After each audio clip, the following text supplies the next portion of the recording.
Friends, delegates, and fellow citizens, I stand before you this evening with a message of confidence, strength, and hope. 4 months from now, we will have an incredible victory, and we will begin the 4 greatest years in the history of our country. Together, we will launch a new era of safety, prosperity, and freedom for citizens of every race, religion, color, and creed. The discord and division in our society must be healed. We must heal it quickly. As Americans, we are bound together by a single fate and a shared destiny. We rise together or we fall apart. I am running to be president for all of America, not half of America, because there is no victory in winning for half of America. So tonight, with faith and devotion, I proudly accept your nomination for President of the United States. Thank you.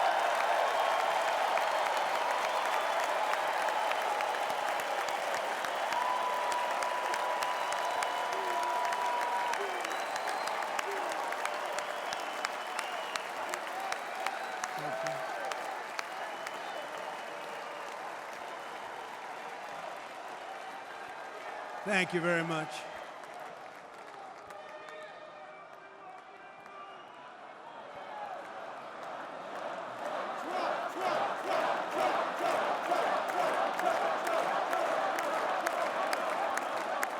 Thank you very much. And we will do it right. We're going to do it right. Let me begin this evening by expressing my gratitude to the American people for your outpouring of love and support following the assassination attempt at my rally on Saturday.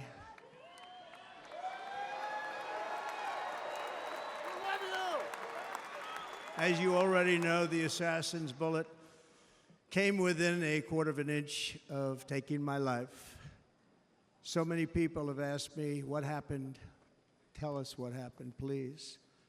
And therefore, I will tell you exactly what happened, and you'll never hear it from me a second time because it's actually too painful to tell. It was a warm, beautiful day in the early evening in Butler Township in the great Commonwealth of Pennsylvania. Music was loudly playing, and the campaign was doing really well. I went to the stage, and the crowd was cheering wildly. Everybody was happy. I began speaking very strongly, powerfully, and happily because I was discussing the great job my administration did on immigration at the southern border. We were very proud of it.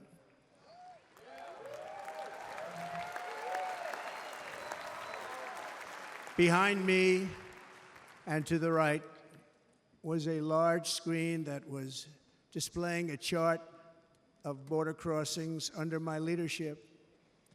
The numbers were absolutely amazing. In order to see the chart, I started to, like this, turn to my right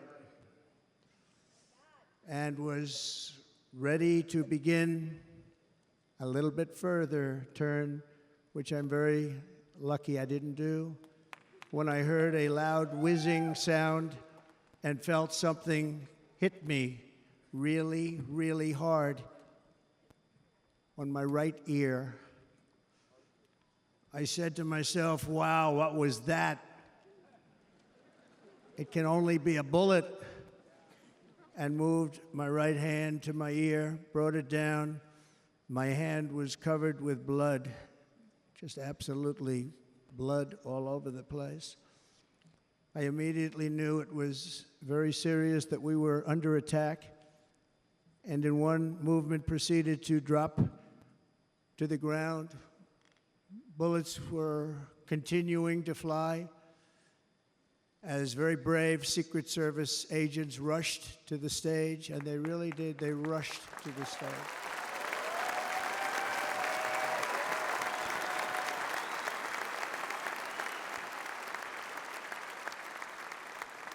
These are great people, at great risk, I will tell you, and pounced on top of me so that I would be protected. There was blood pouring everywhere, and yet, in a certain way, I felt very safe because I had God on my side. I felt that.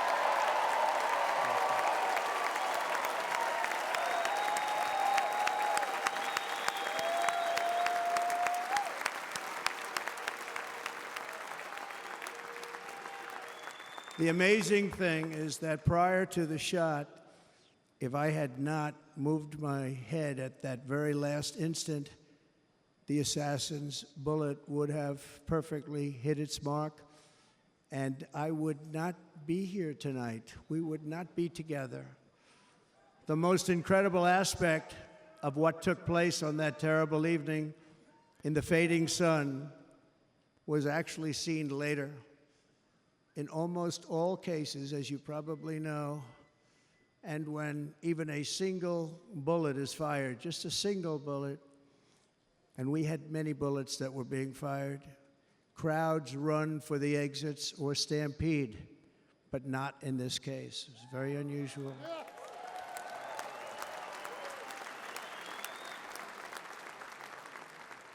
This massive crowd of tens of thousands of people stood by and didn't move an inch. In fact, many of them bravely, but automatically stood up looking for where the sniper would be. They knew immediately it was a sniper. And then began pointing at him. You can see that if you look at the group behind me. That was just a small group compared to what was in front. Nobody ran, and by not stampeding, many lives were saved. But that isn't the reason that they didn't move. The reason is that they knew I was in very serious trouble. They saw it. They saw me go down. They saw the blood and thought, actually, most did, that I was dead. They knew it was a shot to the head. They saw the blood. And there's an interesting statistic. The ears are the bloodiest part. If something happens with the ears, they bleed more than any other part of the body. For whatever reason, the doctors told me that. And I said, why is there so much blood? He said, it's the ears. They bleed more. So we learned something, but they just,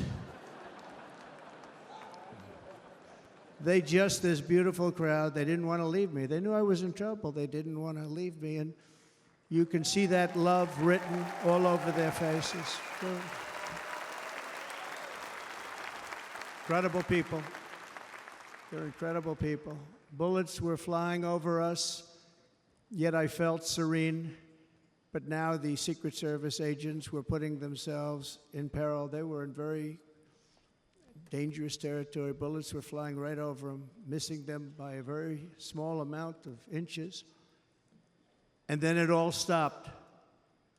Our Secret Service sniper, from a much greater distance and with only one bullet used, took the assassin's life, took him out.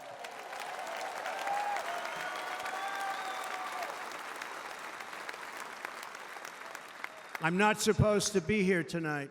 Not supposed to be here. Yes, you are. Yes, you are. Yeah.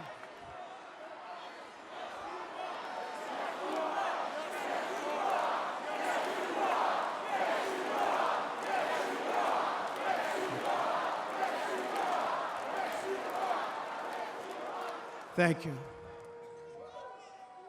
But I'm not. And I'll tell you, I stand before you in this arena only by the grace of Almighty God.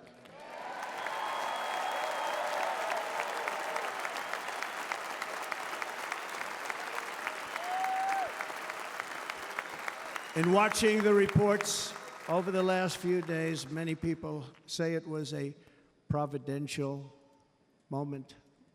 Probably was. When I rose, surrounded by Secret Service, the crowd was confused because they thought I was dead, and there was great, great sorrow. I could see that on their faces as I looked out. They didn't know I was looking out. They thought it was over. But I could see it, and I wanted to do something to let them know I was okay. I raised my right arm, looked at the thousands and thousands of people that were breathlessly waiting, and started shouting, "Fight, fight, fight."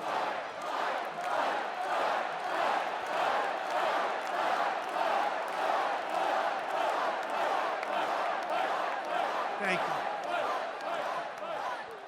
Once my clenched fist went up, and it was high into the air. You've all seen that. The crowd realized I was okay and roared with pride for our country like no crowd I have ever heard before. Never heard anything like it. For the rest of my life, I will be grateful for the love shown by that giant audience of patriots that stood bravely on that fateful evening in Pennsylvania. Tragically, the shooter claimed the life of one of our fellow Americans, Corey, comparator, unbelievable person, everybody tells me. Unbelievable. And seriously wounded, two other great warriors, spoke to them today, David Dutch and James Copenhaver, two great people. I also spoke to all three families of these tremendous people. Our love and prayers are with them, and always will be. We're never going to forget them. They came for a great rally. They were serious Trumpsters, I want to tell you. They were serious Trumpsters, and still are. But Corey, unfortunately, we have to use the past tense. He was incredible. He was a highly respected former fire chief, respected by everybody. Was accompanied by his wife, Helen, incredible woman. I spoke to her today, devastated, and two precious daughters. He lost his life selflessly acting as a human shield to protect them from flying bullets. He went right over the top of them and was hit. What a fine man he was.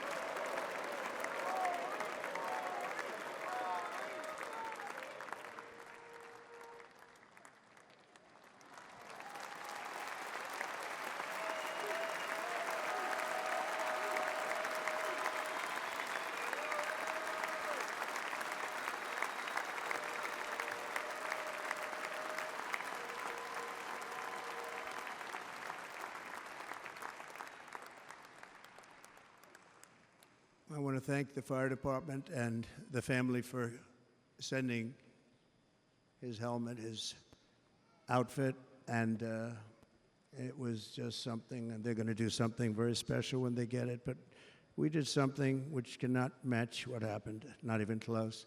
But I am very proud to say that over the past few days, we've raised $6.3 million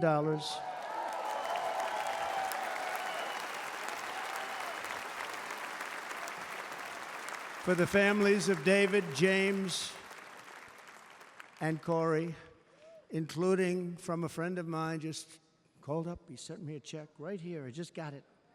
$1 million from Dan Newland. Thank you, Dan. And again, when speaking to the family, I told them, I said, well, I'm going to be sending you a lot of money, but it can't compensate. They all said the same thing. You're right, sir. We appreciate so much what you're doing, but nothing can take the place in the case of Corey. And the other two, by the way, they were very, very seriously injured, but now they're doing very well. They're going to be okay. They're going to be doing very well.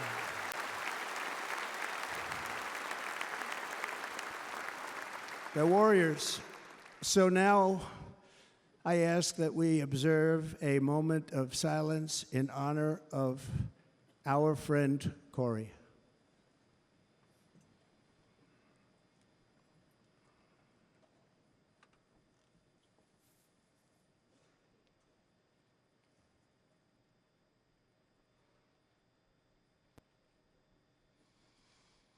There is no greater love than to lay down one's life for others. This is the spirit that forged America in her darkest hours, and this is the love that will lead America back to the summit of human achievement and greatness. This is what we need. Despite such a heinous attack, we unite this evening more determined than ever. I am more determined than ever, and so are you. So is everybody in this room.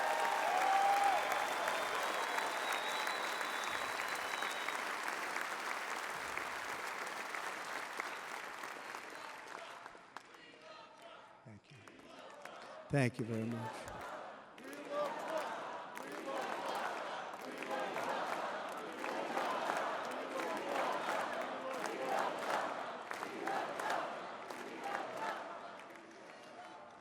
Our resolve is unbroken and our purpose is unchanged to deliver a government that serves the American people better than ever before. Nothing will stop me in this mission because our vision is righteous and our cause is pure. No matter what obstacle comes our way, we will not break, we will not bend, we will not back down, and I will never stop fighting for you, your family, and our magnificent country. Never.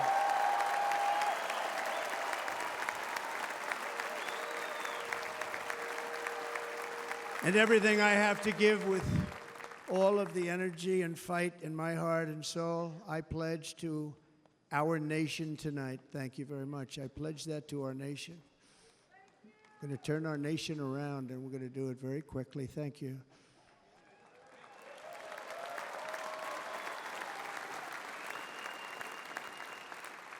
This election should be about the issues facing our country and how to make America successful, safe, free, and great again.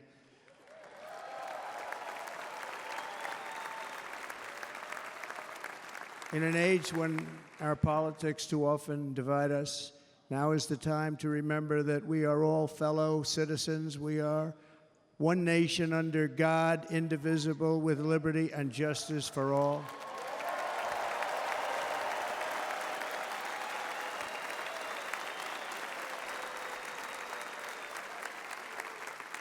And we must not criminalize dissent or demonize political disagreement, which is what's been happening in our country lately at a level that nobody has ever seen before. In that spirit, the Democrat Party should immediately stop weaponizing the justice system and labeling their political opponent as an enemy of democracy.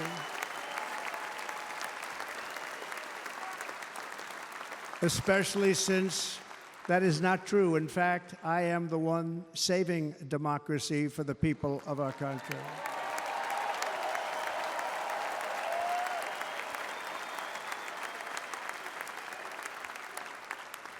And very big news, as you probably just read, on Monday a major ruling was handed down from a highly respected federal judge in Florida, Eileen Cannon, finding that the prosecutor and the fake documents case against me were totally unconstitutional, and the entire case was thrown out of court.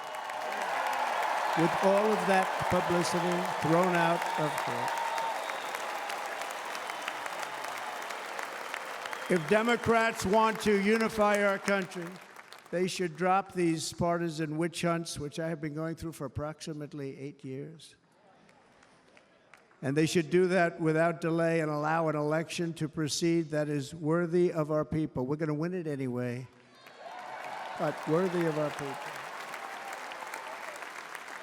On this journey, I am deeply honored to be joined by my amazing wife, Melania.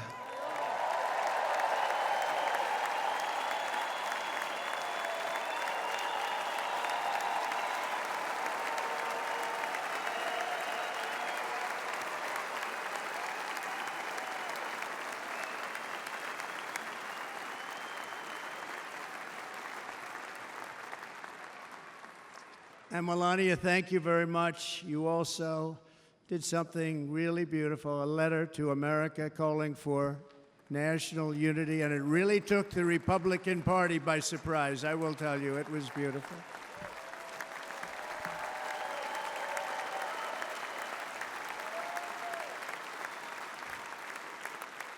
In fact, some very serious people said that we should take that letter and put it as part of the Republican platform. That would be an honor, wouldn't it? Right, Mr. Congressman? But it captivated so many, so I also want to thank my entire family for being here, Don, Kimberly, Ivanka and Jared, Eric and Lara, Tiffany and Michael, Barron. We love our Barron.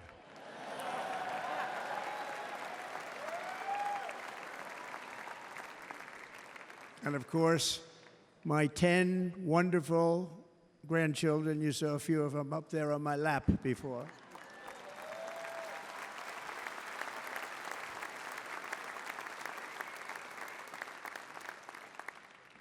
And how good was Dana? Was Dana good? I mean, was he good? You know, he was on probably the only vacation he's had in about, maybe ever, because he works, but about 10 years with his wife, very far away. I won't tell you where, but very, very far away, beautiful place. And my people called, and he said, yeah, I won't be able to do it. This is many, many years. I promised my wife I can't do it. And they came in, they said, Dana won't be able to do it, because he was my first, second, and third choice. I said, well, you know, that's too bad, but I understand he's away, and it's good. It's good for him. And that was it. About 30 minutes later, she came back in, sir, Dana just called. He's going to do it. And his wife, she said, you can't turn him down. You just can't do it. You have to go. That's a good wife.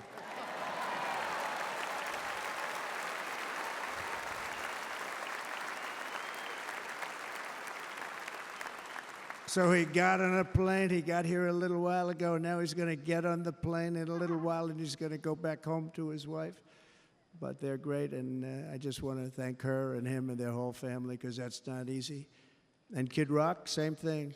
Called, he said, I want to be a part of it. I want to be a part, because, you know, Kid does his great song, Big, Big Monster song. I had no idea. You know, he became a friend of mine over the last 10 years. And he's amazing. Everyone loves him. I didn't even know how big he was. You know, he has rallies, 35, 40,000 people he gets every time he goes out. I think he's making so much money, he doesn't know what the hell to do with it. You want to know? And then we have my other friend, and I've known him so long, and we took that song, and it was a big success, but we made that. I saw a chart of great songs to America. That was #1 on the chart recently, #1. So that's Lee Greenwood, a very special, beautiful person. He's a beautiful man. But they all wanted to be here. They called. And how about the Hulkster? How good was he? Is he up? Where is he? Boy, oh boy.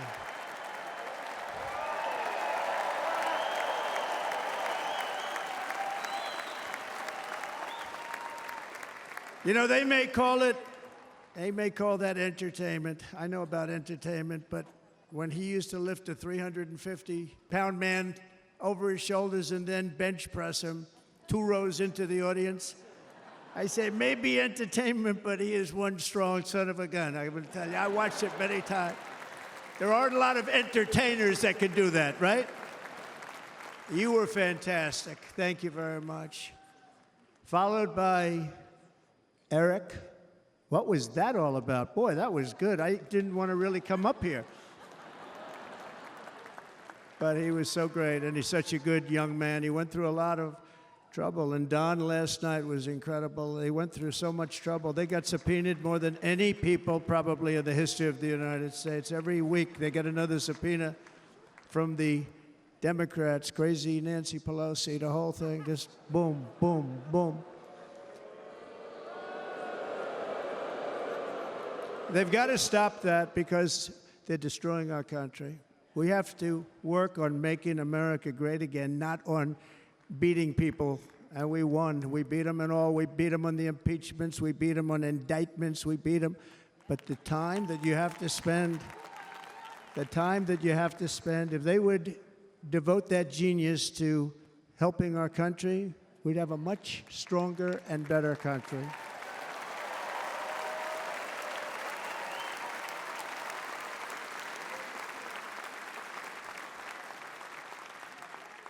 And Jason, the biggest star in country music. Jason, thank you for being here.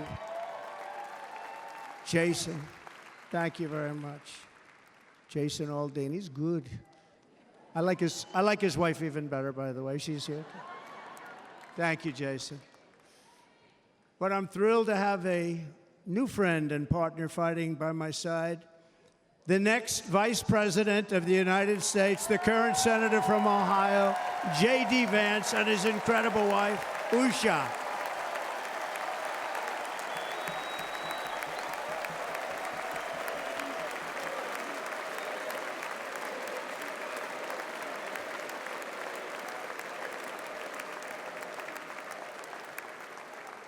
He's going to be a great Vice President. He's going to be great. He'll be with this country and with this movement, greatest movement in the history of our country, Make America Great Again.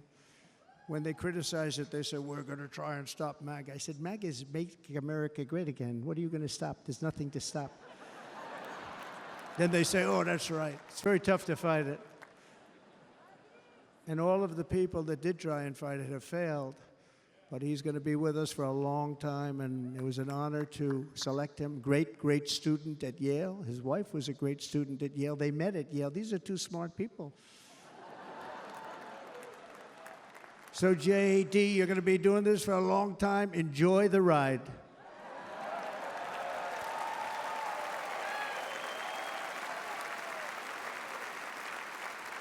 And a very special thank you to the extraordinary people of Milwaukee and the great state of... Oh, there they are. There they are. You are so easy to spot. And Green Bay's going to have a good team this year, right? They're going to have a good team. They're going to have a good team. Most of the audience doesn't like it, but it's true. You're going to have a very good team this year. And by the way, Wisconsin, we are spending over $250 million here creating jobs and other economic development all over the place. So I hope you will remember this in November and give us your vote. I am trying to buy your vote. I'll be honest about that.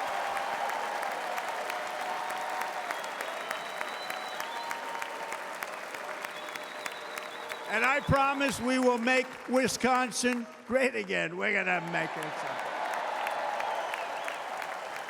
Thank you, Mr. Governor. Thank you very much. Thank you.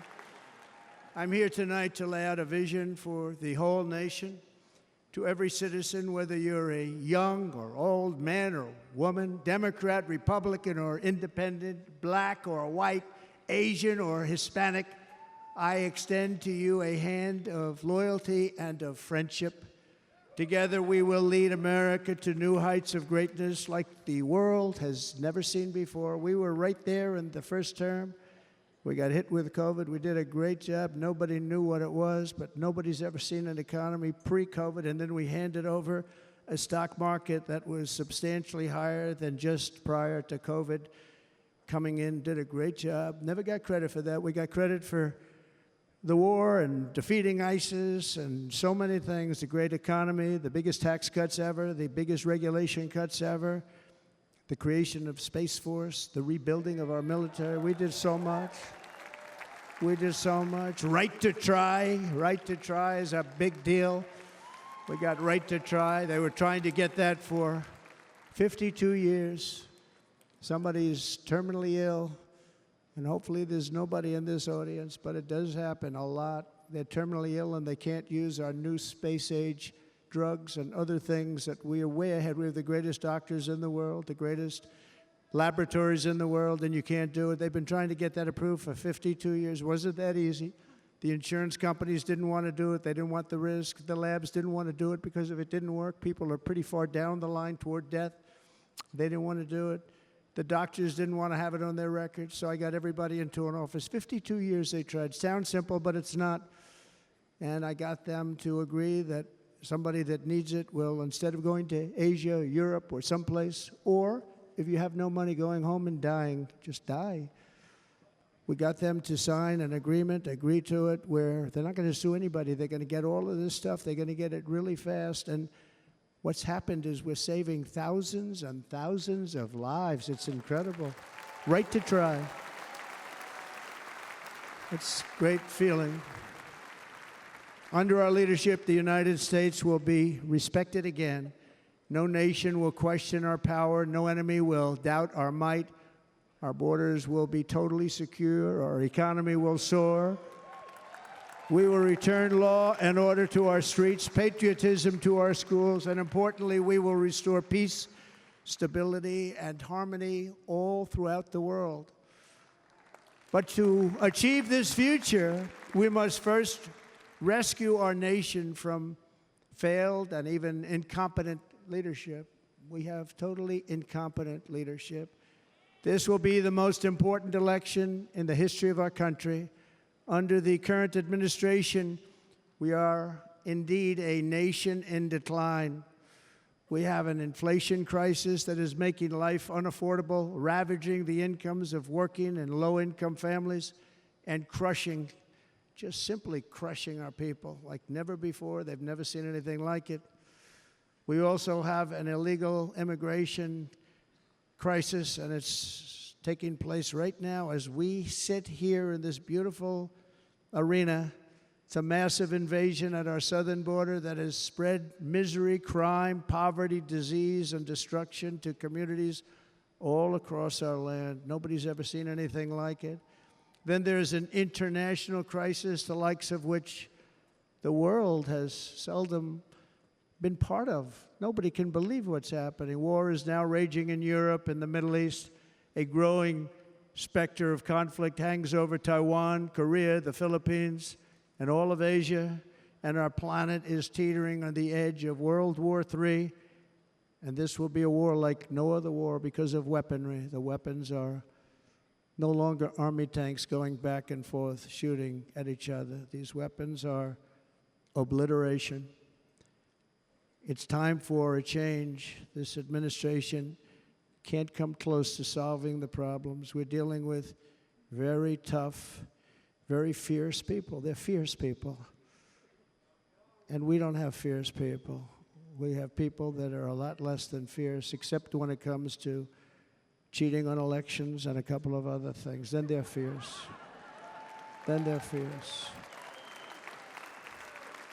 So tonight, I make this pledge to the great people of America.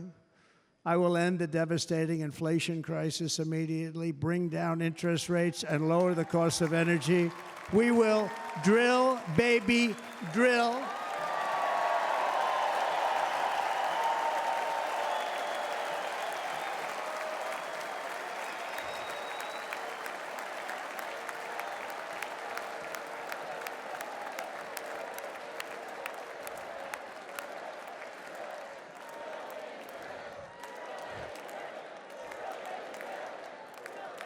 Can you believe what they're doing? But by doing that, we will lead a large-scale decline in prices. Prices will start to come down. Energy raised it. They took our energy policies and destroyed them. Then they immediately went back to them, but by that time, so much was lost. But we will do it at levels that nobody's ever seen before, and we'll end lots of different things. We'll start paying off debt and start lowering taxes even further. We gave you the largest tax cut. We'll do it more. You know, people don't realize I brought taxes way down, way down, and yet we took in more revenues the following year than we did when the tax rate was much higher. Most people said, how did you do that? Because it was incentive. Everybody was coming to the country. They were bringing back billions and billions of dollars into our country. The companies made it impossible to bring it back. The tax rate was too high, and the legal complications were far too great. I changed both of them, and hundreds of billions of dollars by Apple and so many other companies were brought back into our nation, and we had an economy the likes of which no nation had ever seen. China, we were beating them at levels that were incredible. And they know it. They know it. We'll do it again, but we'll do it even better. I will end the illegal immigration crisis by closing our border and finishing the wall, most of which I've already built.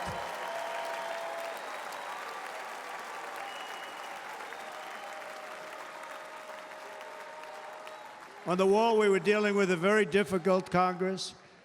And I said, oh, that's okay. We won't go to Congress. I call it an invasion. We gave our military almost $800 billion. I said, I'm going to take a little of that money because this is an invasion. And we built, most of the wall is already built. And we built it through using the funds because what's better than that? We have to stop the invasion into our country that's killing hundreds of thousands of people a year. We're not going to let that happen. I will end every single international crisis that the current administration has created, including the horrible war with Russia and Ukraine, which would have never happened if I was president, and the war caused by the attack on Israel, which would have never happened if I was president. Iran was broke. Iran had no money. Now Iran has $250 billion. They made it all over the last 2.5 years. They were broke. I watched the other day on a show called Deface the Nation. Has anyone seen it? And they had a congressman who was a Democrat say, well, whether you like him or not, Iran was broke dealing with Trump. I told China and other countries, if you buy from Iran, we will not let you do any business in this country, and we will put tariffs on every product you do send in of 100% or more. And they said to me, well, I think that's about it. They weren't going to buy any oil. And they were ready to make a deal. Iran was going to make a deal with us. And then we had that horrible, horrible result that we'll never let happen again.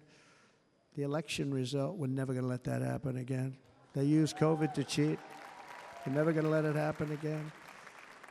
And they took off all the sanctions, and they did everything possible for Iran. And now Iran is very close to having a nuclear weapon, which would have never happened. This is a shame what this administration, the damage that this administration has done. And I say it often, if you took the 10 worst presidents in the history of the United States, think of it, the 10 worst, added them up, they will not have done the damage that Biden has done. Only going to use the term once. Biden. I'm not going to use the name anymore, just one time. The damage that he's done to this country is unthinkable. It's unthinkable.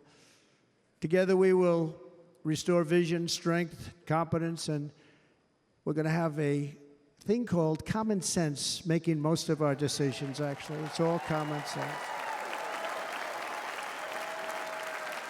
Just a few short years ago, under my presidency, we had the most secure border and best economy in the history of our country, in the history of the world. We had the greatest economy in the history of the world.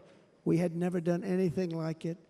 We were beating every country, including China, by leaps and bounds. Nobody had seen anything like it. We had no inflation. Soaring incomes were going. Nobody can believe it. You can't believe what happened 4 years ago is happening now in reverse. And the world was at peace. Inflation has been a killer for our country. No matter what you make it doesn't matter because inflation is eating you alive. People that were putting away money, they were making great wages, the highest they've ever made, but they were putting away a lot of money. Now they are just being destroyed. They're not putting away anything. They're barely living. They're going into savings accounts. They're taking out their money to live because of inflation. Inflation, remember, it's called a country buster. You can go back to Germany from 100 years ago. You can go back to any country that suffered great inflation. We've suffered the worst inflation we've ever had.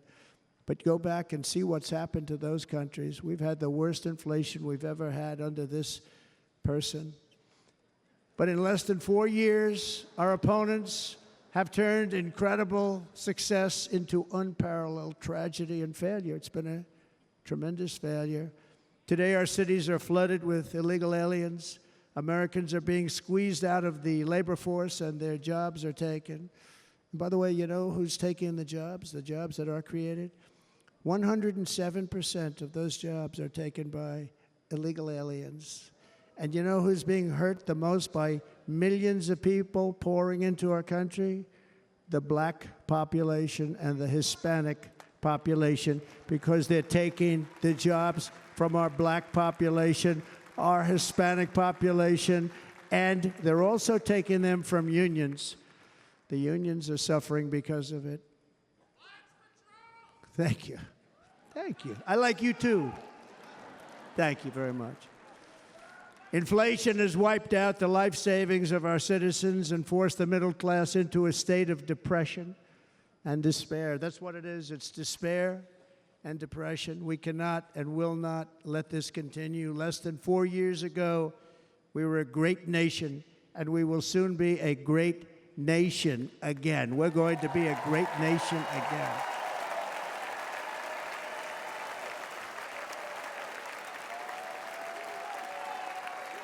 Thank you. With proper leadership, every disaster we are now enduring will be fixed, and it will be fixed very, very quickly. So tonight, whether you've supported me in the past or not, I hope you will support me in the future, because I will bring back the American dream. That's what we're going to do. You don't even hear about the American dream anymore. With great humility, I am asking you to be excited about the future of our country. Be excited. Be excited.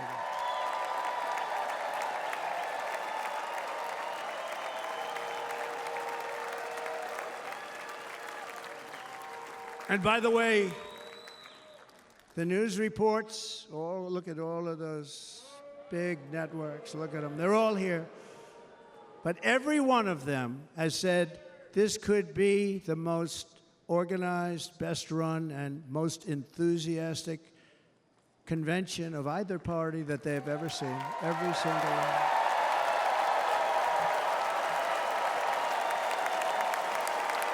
And it's true. It's true. And there's love in the room. There's great love in the room.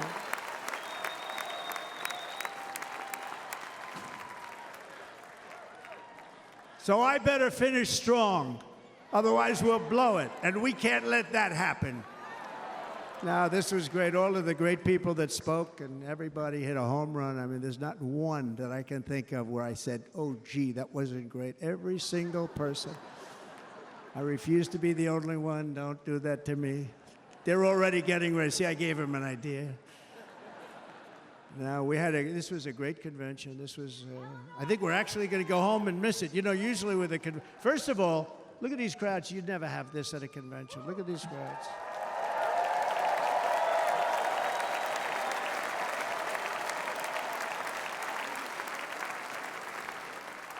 Love. It's about love. This week, the entire Republican Party has formally adopted an agenda for America's renewal, and you saw that agenda. And it's very short compared to the long, boring, meaningless agendas of the past, including the Democrats. They write these things that are hundreds of pages long, and they never read them after they're done. In their case, fortunately, they don't read them because they're pretty bad. It's a series of bold promises that we will swiftly implement when you give us a Republican House. And Mr. Speaker, thank you very much. We have our great Speaker of the House with us tonight. Mr. Speaker, thank you very much. Thank you. A Republican Senate. We have many senators here. And send me back to our beautiful White House just a few short months from now. We're talking about just months. It can't come fast enough. We have to get it done. First, we must get economic relief to our citizens. Starting on day one, we will drive down prices and make America affordable again. We have to make it affordable. It's not affordable. People can't live like this. Under this administration, our current administration. Groceries are up 57%, gasoline is up 60 and 70%, mortgage rates have quadrupled. And the fact is, it doesn't matter what they are because you can't get the money anyway. You can't buy houses. Young people can't get any financing to buy a house. The total household costs have increased an average of $28,000 per family under this administration. Republicans have a plan to bring down prices and bring them down very, very rapidly. By slashing energy costs, we will in turn reduce the cost of transportation, manufacturing, and all household goods. So much starts with energy. And remember, we have more liquid gold under our feet than any other country by far. We are a nation that has the opportunity to make an absolute fortune with its energy. We have it, and China doesn't. Under the Trump administration, just 3.5 years ago, we were energy independent. But soon, we will actually be better than that. We will be energy dominant and supply not only ourselves, but we will supply the rest of the world with numbers that nobody has ever seen, and we will reduce our debt, $36 trillion. We will start reducing that, and we will also reduce your taxes still further.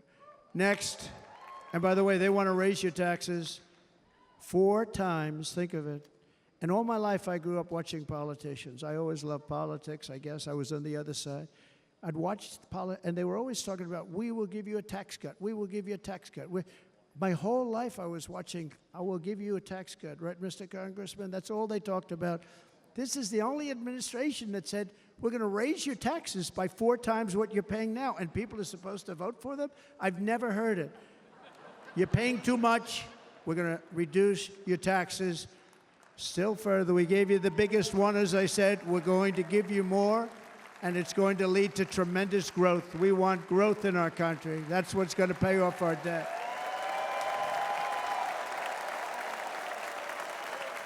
And next, we will end the ridiculous and actually incredible waste of taxpayer dollars that is fueling the inflation crisis. They've spent trillions of dollars on things having to do with the Green New Scam. It's a scam. And that's caused tremendous inflationary pressures in addition to the cost of energy.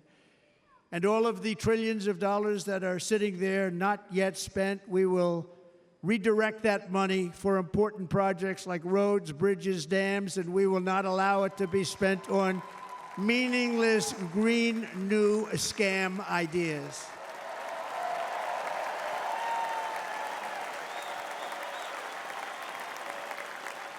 And I will end the electric vehicle mandate on day 1.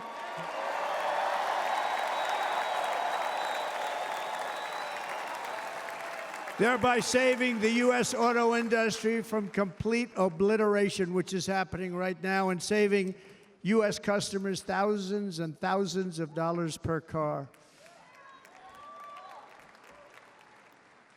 And right now, as we speak, large factories just started are being built across the border in Mexico. So with all the other things happening on our border, and they're being built by China to make cars and to sell them into our country. No tax, no anything. The United Auto Workers ought to be ashamed for allowing this to happen. And the leader of the United Auto Workers should be fired immediately. And every single auto worker, union and non-union, should be voting for Donald Trump, because we're going to bring back car manufacturing, and we're going to bring it back fast.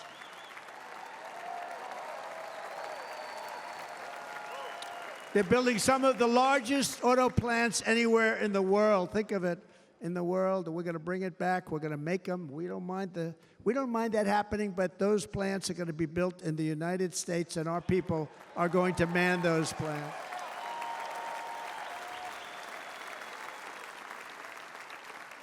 And if they don't agree with us, we'll put a tariff of approximately 100 to 200% on each car, and they will be unsellable in the United States.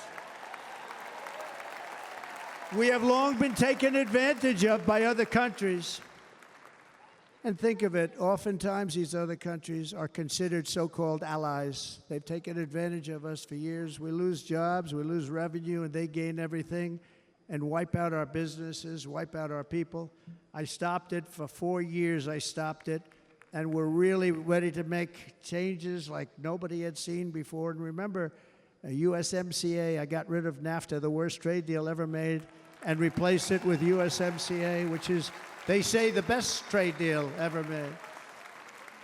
Actually, probably the best trade deal was the deal I made with China, where they buy $50 billion worth of our product. They were buying nothing.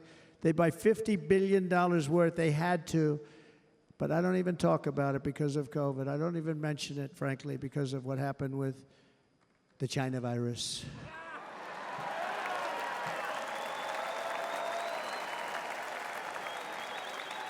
We will not let countries come in, take our jobs, and plunder our nation. They come and do that. They plunder our nation. The way they will sell their product in America is to build it in America. Very simple. Build it in America and only in America.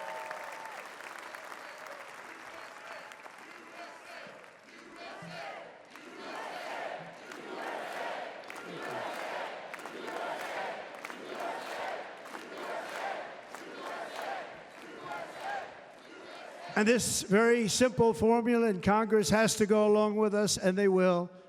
This very simple formula will create massive numbers of jobs. We will take over the auto industry again, and many, many, hundreds of thousands of jobs. We lost so many jobs over the years. If you go back 20, 25 years, they've stolen, going to China and Mexico, about 68% of our auto industry manufacturing jobs. We're going to get them all back. We're going to get them all back, every one of them. At the center of our plan for economic relief are massive tax cuts for workers that include something else that's turned out to be very popular, actually. Here it's very popular, in this building and all those hotels that I saw that are so nice. I'm staying in a nice one. It's called no tax on tips. No tax on tips. No tax on tips.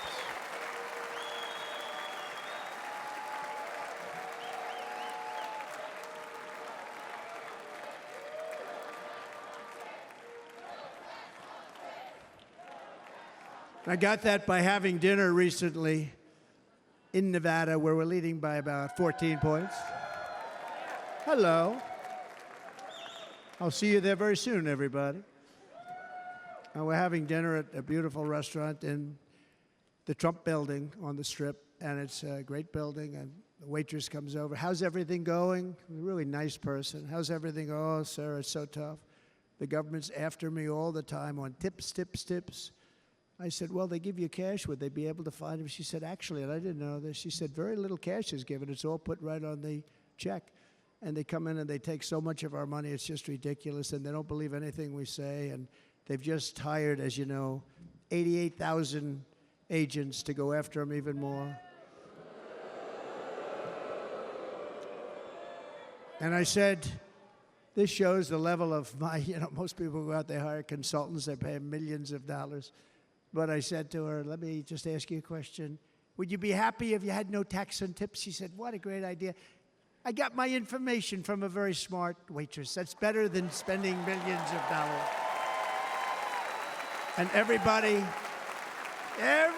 loves it. Waitresses and caddies and drivers and everybody. It's a large group of people that are being really hurt badly. They make money, let them keep their money. I'm going to protect Social Security and Medicare. Democrats are going to destroy Social Security and Medicare because all of these people, by the millions they're coming in, they're going to be on Social Security and Medicare and other things, and you're not able to afford it. They are destroying your Social Security and your Medicare. Under my plan, incomes will skyrocket, inflation will vanish completely, jobs will come roaring back, and the middle class will prosper like never, ever before, and we're going to do it very rapidly.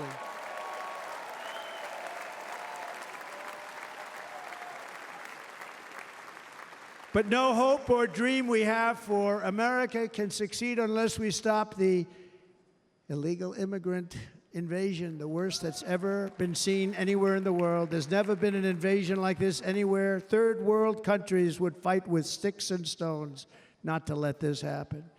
The invasion at our southern border, we will stop it, and we will stop it quickly. You heard Tom Homan yesterday. Tom Homan, put him in charge and just sit back and watch.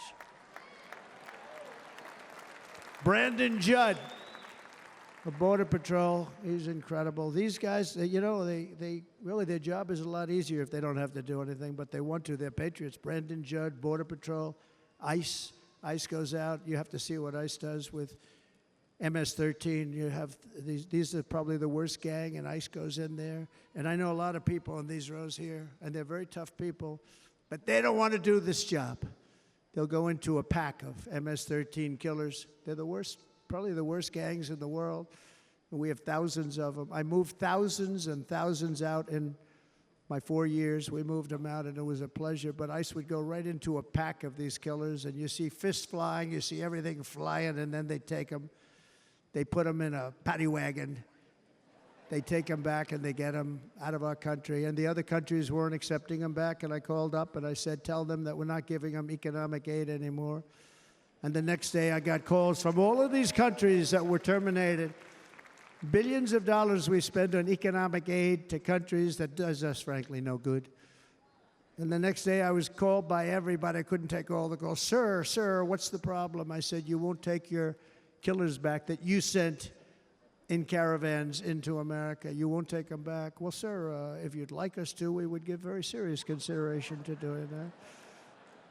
And within 24 hours, they were being taken back. For years and years, when I first came in, they said President Obama tried to get him to go back, and they wouldn't accept him. They'd put planes on the runway so you couldn't leave the plane. They'd close the road so you couldn't take the buses. They'd all have to turn back.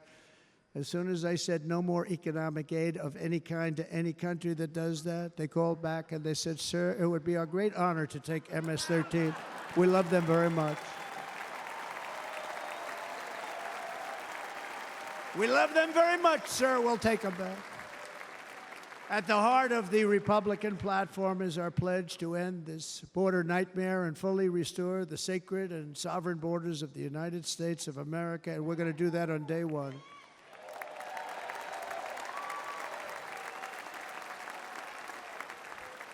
That means two things on day one, right? Drill, baby, drill, and close our borders.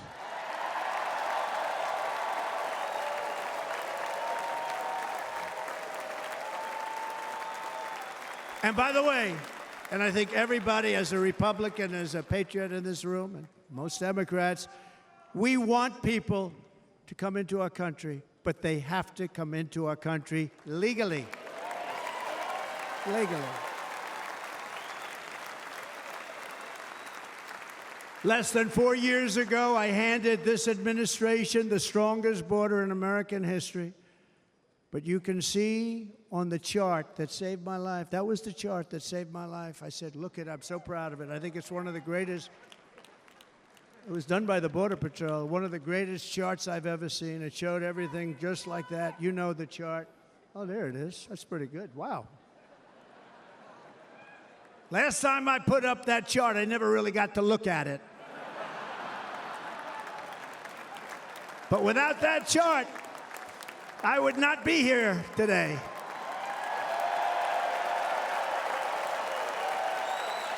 Never got to look at it.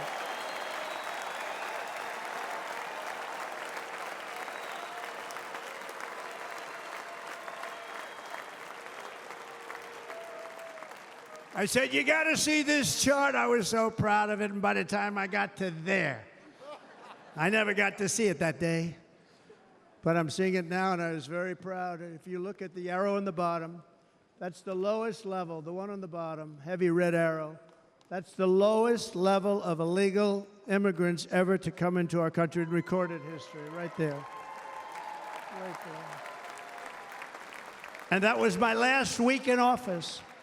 And then you see what happened after I left. Look at the rest. And if you go out a little bit further, it's getting to be a little bit old, but I love it anyway, right? but you can go much higher with those numbers. Look what happened right after that. The invasion began. We had the opposite. We stopped the invasion, but the invasion that we stopped was peanuts by comparison to what happened after I left. Look at what happened after I left. They took over our country. We ended all catch and release. We shut down asylum fraud. We stopped human trafficking and forged historic agreements to keep illegal aliens on foreign soil. We want them to stay on their soil. Under the Trump administration, if you came in illegally, you were apprehended immediately and you were deported. You went right back. The current administration terminated every single one of those great Trump policies that I put in place to seal the border. I wanted a sealed border. Again, come in, but come in legally. You know how unfair it is? So many people, hundreds of thousands of people, have been working for years to come into our country. And now they see these people pour into our country at levels that are unprecedented. It's so unfair.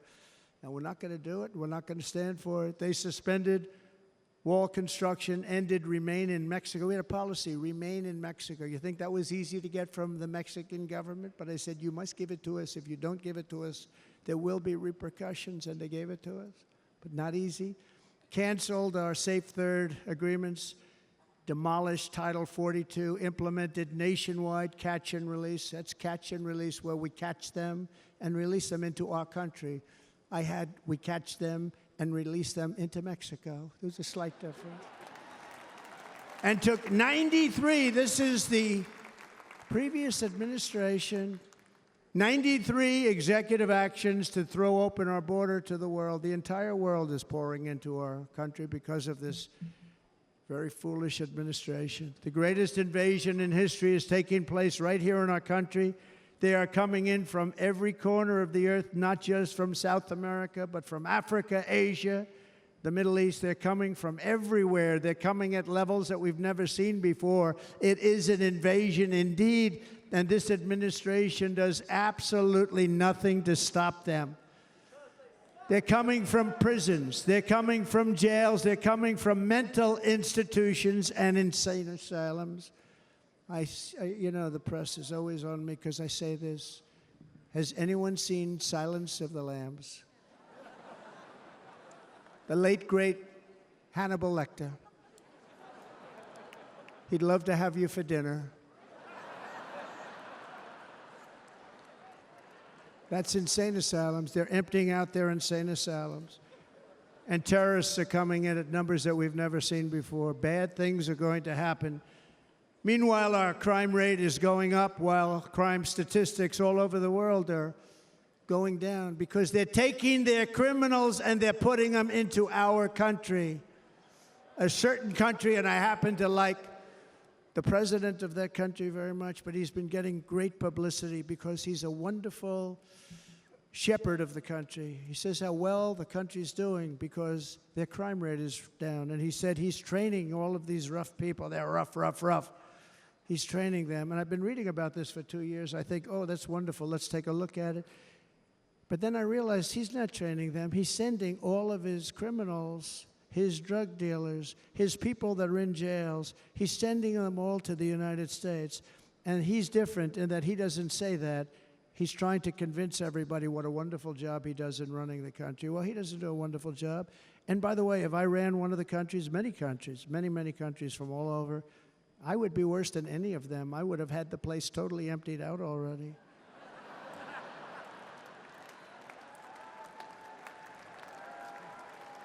But we become a dumping ground for the rest of the world, which is laughing at us. They think we're stupid. And they can't believe that they're getting away with what they're getting away with, but they're not going to be getting away with it for long. That's what I can tell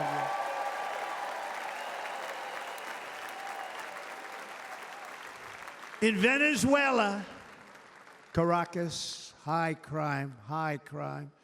Caracas, Venezuela. Really a dangerous place, but not anymore. Because in Venezuela, crime is down 72%. In fact, if they would ever win this election, I hate to even say that, we will have our next Republican convention in Venezuela because it will be safe. Our cities will be so unsafe, we won't be able We will not be able to have it there. In El Salvador, murders are down by 70%. Why are they down? Now, he would have you convinced that because he's trained murderers to be wonderful people. No. They're down because they're sending their murderers to the United States of America. This is going to be very bad. And bad things are going to happen, and you're seeing it happen all the time. That's why, to keep our families safe, the Republican platform promises to launch the largest deportation operation in the history of our country. Even larger than that of President Dwight D. Eisenhower from many years ago. You know, he was a moderate, but he believed very strongly in borders. He had the largest deportation operation we've ever had. Just recently, I spoke to the grieving mother of Jocelyn Nungary, a wonderful woman, a precious 12-year-old girl from Houston who last month was tied up, assaulted, and strangled to death after walking to the convenience store just a block away from her house. Her body was dumped near the side of the road in a shallow creek, found by some onlookers who couldn't believe what they had witnessed. Charged with Jocelyn's heinous murder are 2 illegal aliens from Venezuela who came across our border, were in custody, and were then released into the country by this horrible, horrible administration that we have right now. I also met recently with the heartbroken mother and sister of Rachel Morin. Rachel was a 37-year-old mom of 5 beautiful children who was brutally raped and murdered while out on a run. She wanted to keep herself in good shape. It was very important to her. She was murdered. The monster responsible first killed another woman in El Salvador before he was led into America by the White House. This White House let them in. He then attacked a 9-year-old girl and her mother in a home invasion in Los Angeles before murdering Rachel in Maryland. Traveled all throughout the country, doing tremendous damage. Rachel's mother will never be the same. I spent time with her. She will never be the same. I've also met with the wonderful family of Laken Riley, the brilliant 22-year-old nursing student. She was so proud of being first in her class, who was out for a jog on the campus of the University of Georgia when she was assaulted, beaten, and horrifically killed. Yet another American life was stolen by a criminal alien set free by this administration. And these were incredible people we're talking about. These were incredible people who died. Tonight, America, this is my vow. I will not let these killers and criminals into our country.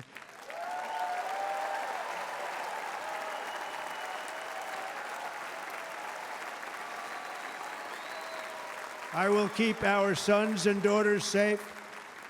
As we bring security to our streets, we will help bring stability to the world.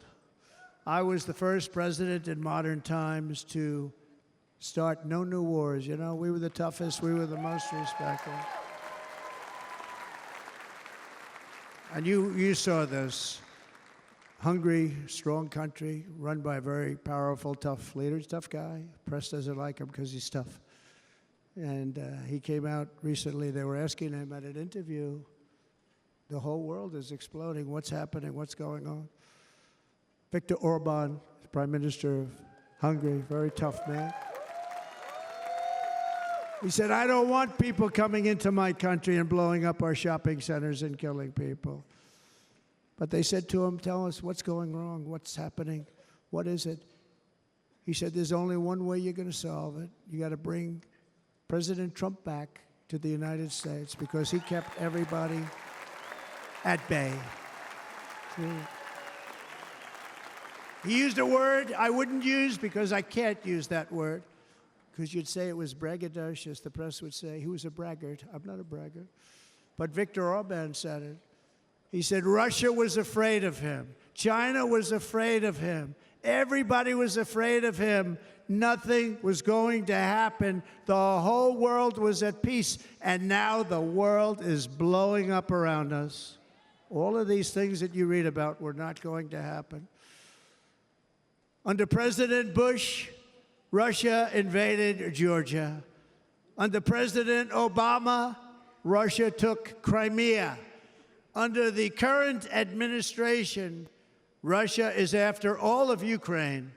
Under President Trump, Russia took nothing.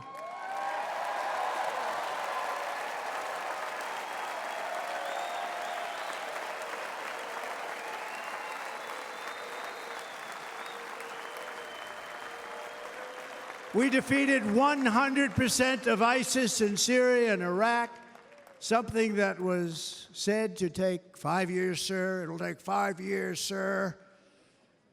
We did it in a matter of a couple of months. We have a great military. Our military is not woke. It's just some of the fools on top that are woke.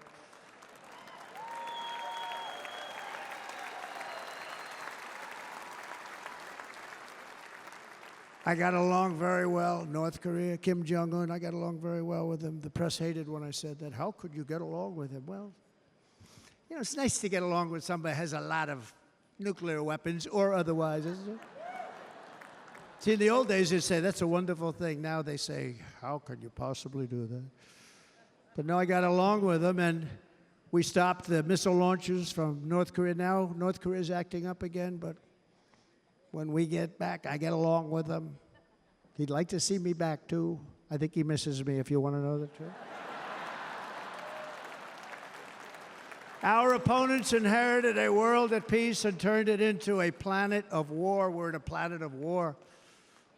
Look at that attack on Israel. Look at what's happening with Ukraine. The cities are just bombed out. How can people live like that where buildings, massive buildings, are falling to the ground? It began to unravel with the disastrous withdrawal from Afghanistan, the worst humiliation in the history of our country. We have never had a humiliation like that. 13 heroic U.S. service members were tragically and needlessly killed. 45 others were horrifically wounded. Nobody ever talks about them. No arms, no legs, face explosions, horrifically wounded. And by the way, we have a man in this room who's running for the U.S. Senate from a great state, Nevada, named Sam Brown, who paid the ultimate price. Thank you, Sam. Thank you, Sam. Thank you. He paid the biggest price probably ever paid by anybody that is running for office, and I think he's going to do great. He's running against a person that is not good, not respected, a total lightweight. But Sam, I think, paid, really, we were talking about it with some of the senators that are working so hard for Sam, but he paid the biggest price of any senator ever to run for the Senate. I don't think anybody's ever what he did. He was a real hero, a really great person. And he's running, and I hope that everybody gets out and votes for Sam Brown.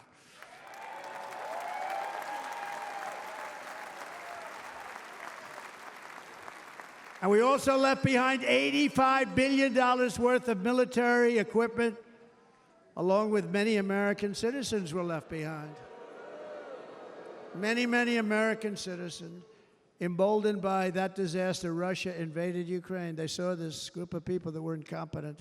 We took the soldiers out first. No, we're going to take the soldiers out second. If they would have followed my plan, we had a great plan. But the plan only kicked in if they did everything perfectly. And they weren't doing things perfectly, so we said it doesn't kick in. You know, 18 months in Afghanistan, we didn't have one, so they were killing them left and right, snipers. And I spoke to the head of the Taliban. You've heard this story. Abdul, still there, still the head of the Taliban. The press got on me, why would you speak to him? I said, because that's where the killing is. I don't have to speak to somebody that has nothing to do with it. And I told him, don't ever do that. Don't ever do that again. Don't ever, ever do that again. You've got to stop. Because during the Obama administration, many great people and soldiers, but a lot of soldiers were being killed from long distance. I said, if you keep doing that, you're going to be hit harder than anybody's ever been hit by a country before.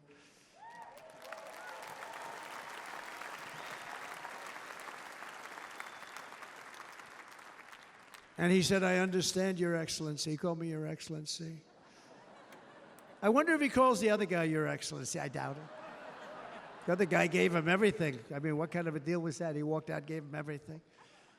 Do you know that right now Afghanistan is one of the largest sellers of weapons in the world? They're selling the brand new, beautiful weapons that we gave them.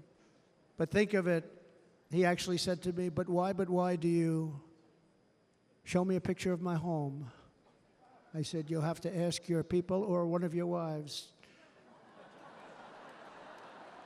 But he could figure it out. And for 18 months, we had not one attack on an American soldier by the Taliban.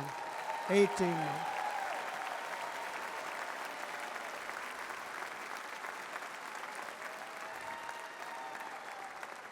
And then we had that horrible day where soldiers were killed. I was not there because of a ridiculous election. But we had that horrible attack. And they also gave up Bagram, one of the biggest bases anywhere in the world, air bases anywhere in the world, the longest runways, most powerful, hardened, thickened runways. We gave it up. And I liked it not because of Afghanistan. I liked it because of China. It's 1 hour away from where China makes their nuclear weapons. And you know who has it now? China has it now. We were keeping that. And now China is likewise circling Taiwan, and Russian warships and nuclear submarines are operating 60 miles off the coast in Cuba. Do you know that? No, the press refuses to write about it. If that were me running this country and we had nuclear submarines in Cuba, I will tell you that the headlines every day would be, what's wrong with our president? You don't even hear this. You're not hearing about this. Russia has nuclear submarines and warships 60 miles away, Mr. Congressman, from Miami, by the way, happens to be here. Correct? In Cuba.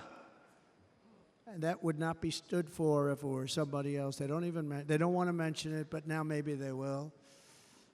And the entire world, I tell you this, we want our hostages back, and they better be back before I assume office, or you will be paying a very big price.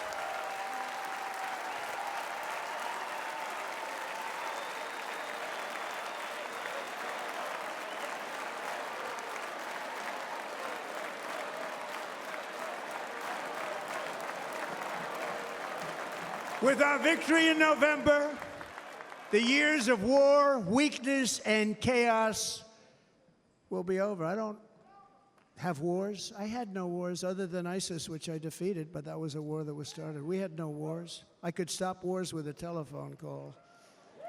I could stop wars with just a telephone call. If properly stated, it would never start. We will replenish our military and build an Iron Dome missile defense system to ensure that no enemy can strike our homeland. And this great Iron Dome will be built entirely in the USA. We're going to build it in the USA. And Wisconsin, just like I gave you that massive ship contract, and you're doing a very nice job, Governor, right? Thank you, Governor. And they're doing a great job. In fact, I had a little design change, and we gave them a tremendous for essentially what we used to call destroyers. These are now the most beautiful. They look like yachts. I said, we have to take the bow, and we have to make it a little nicer and a little point at the top instead of a flat nose. And the people at the shipyard said, this guy sort of knows what he's doing. We have the most beautiful ships, right, Governor? And everybody's sitting over there. And it was a big contract that everybody wanted. I gave it to Wisconsin, but we're going to have a lot of that built right here in the state of Wisconsin and all other states. Israel has an Iron Dome. They have a missile defense system. 342 missiles were shot into Israel, and only one got through a little bit. It was badly wounded. It fell to the ground, but most of them are. And Ronald Reagan wanted this many years ago, but we really didn't have the technology many years ago. Remember, they called it Starship, spaceship, anything to mock him. But he was a very good president, very, very good. But now we have unbelievable technology. And why should other countries have this and we don't? No, we're going to build an iron dome over our country, and we're going to be sure that nothing can come and harm our people. And again, from an economic development standpoint, we're going to make it all right here. No more sending it out to other countries in order to help. It's America first. America first. We will unleash the power of American innovation. And as we do, we will soon be on the verge of finding the cures to cancer, Alzheimer's disease, and many other diseases. We're going to get to the bottom of it. You remember this gentleman that I don't want to mention other than one time I had to, because when you say the 10 worst, I had to do it. I didn't want anybody to be confused. But this man said, we're going to find a cure to cancer. Nothing happened. We're going to get to the cure for cancer and Alzheimer's and so many other things. We're so close to doing something great. But we need a leader that will let it be done. We will not have men playing in women's sports. That will end immediately.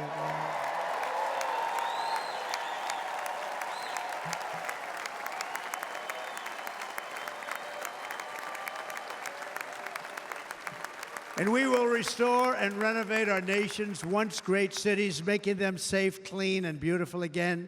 And that includes our nation's capital, which is a horrible killing field. So many things. They leave from Wisconsin, they go to look at the Washington Monument, they end up getting stabbed, killed, or shot. We will be very soon very proud of our capital, again, Washington, D.C.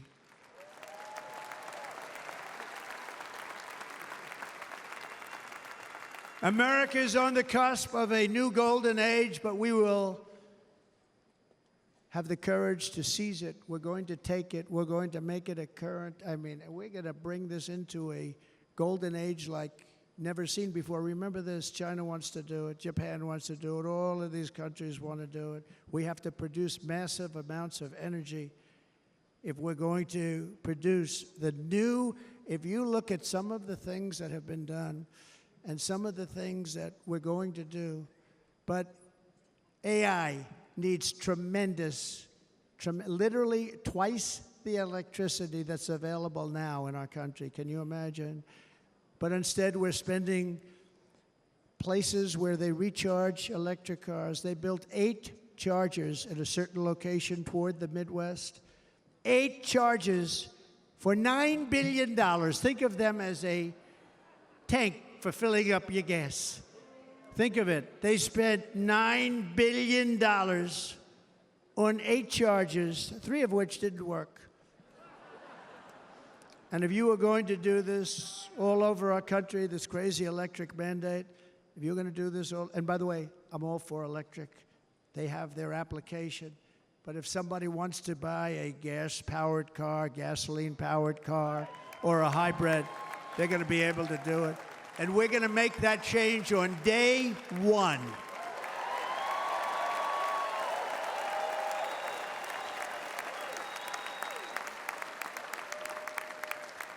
So to conclude, just a few short days ago, my journey with you nearly ended. We know that. And yet, here we are tonight, all gathered together, talking about the future, promise, and a total renewal of a thing we love very much. It's called America. We live in a world of miracles. None of us knows God's plan or where life's adventure will take us. I want to thank Franklin Graham for being here tonight. He's an outstanding man. He wrote me a note recently. I have a lot of respect for him. Sir, I love your storytelling. I think it's great in front of these big rallies. But, sir, please do me one favor. It won't make any difference. Please don't use any foul language. I was a little embarrassed. He said, it won't make any difference. Actually, it does. The story's not quite as good, but I've been very good. The story is not quite as good, to be honest. I've got to have a little talk with Franklin, but he was great. He's a great gentleman. His father was so incredible, Billy Graham. My father used to love taking me to see Billy Graham. My father would take me to see Billy Graham at Yankee Stadium. He had the biggest rallies you've ever seen. He was a good rally guy, too. But he'd get up, and he was a fantastic guy. My father loved Billy Graham. But I love Franklin Graham. I think Franklin's been fantastic, and I'm working so hard to adhere to his note to me. I'm working hard on it, Franklin. But if the events of last Saturday make anything clear, it is that every single moment we have on earth is a gift from God.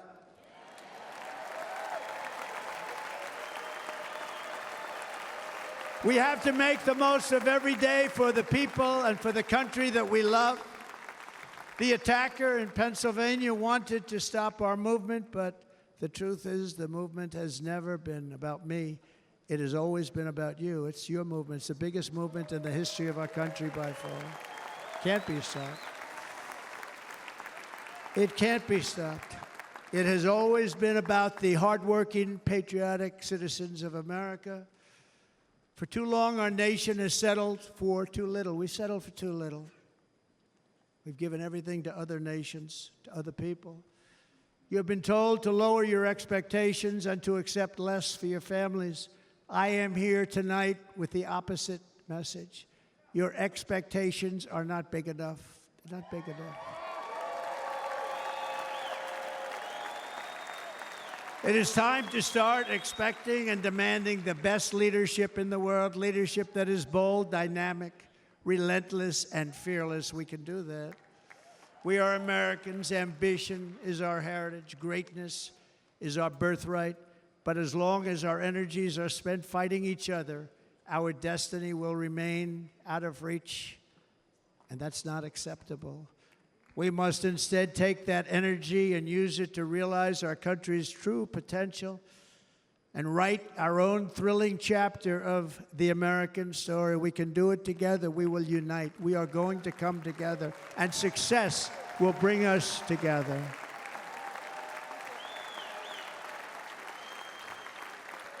It is a story of love, sacrifice, and so many other things. And remember the word, devotion. It's unmatched devotion. Our American ancestors crossed the Delaware, survived the icy winter at Valley Forge, and defeated a mighty empire to establish our cherished republic. They fought so hard, they lost so many. They pushed thousands and thousands of miles across a dangerous frontier, taming the wilderness to build a life and a magnificent home for their family. They packed their families into covered wagons, trekked across hazardous trails, scaled towering mountains, and braved rivers and rapids to stake their claim on the wide-open, new, and very beautiful frontier. When our way of life was threatened, American patriots marched onto the battlefield, raced into enemy strongholds, and stared down death and stared down those enemies to keep alive the flame of freedom. At Yorktown, Gettysburg, and Midway, they joined the roll call of immortal heroes. So many heroes, so many great, great people. And we have to cherish those people. We can't forget those people. We have to cherish those people.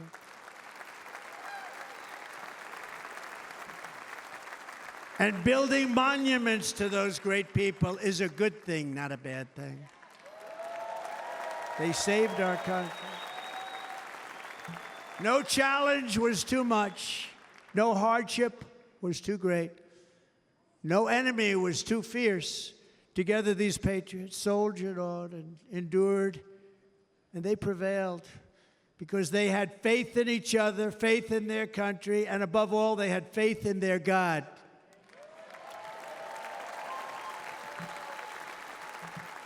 Just like our ancestors, we must now come together, rise above past differences. Any disagreements have to be put aside and go forward, united as one people, one nation, pledging allegiance to one great, beautiful, I think it's so beautiful, American flag. Tonight I ask for your partnership, for your support, and I am humbly asking for your vote. I want your vote. It's going to make our country great again. Every day I will strive to honor the trust you have placed in me, and I will never, ever let you down. I promise that. I will never let you down. To all of the forgotten men and women who have been neglected, abandoned, and left behind, you will be forgotten no longer. We will press forward, and together we will win, win, win.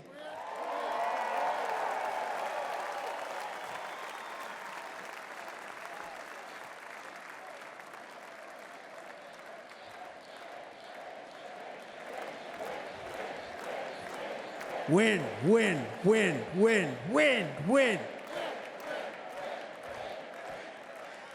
Nothing will sway us, nothing will slow us, and no one will ever stop us. No matter what dangers come our way, no matter what obstacles lie in our path, we will keep striving toward our shared and glorious destiny, and we will not fail. We will not fail.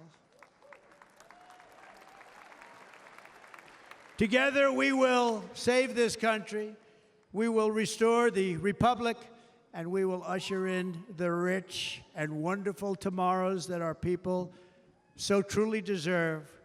America's future will be bigger, better, bolder, brighter, happier, stronger, freer, greater, and more united than ever before.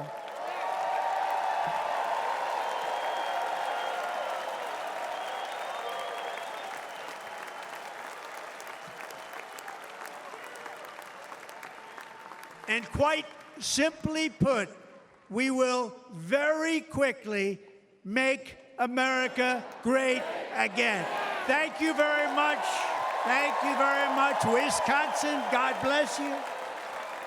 God bless you, Wisconsin, and God bless the United States of America, our great country. Thank you very much, everybody. Thank you.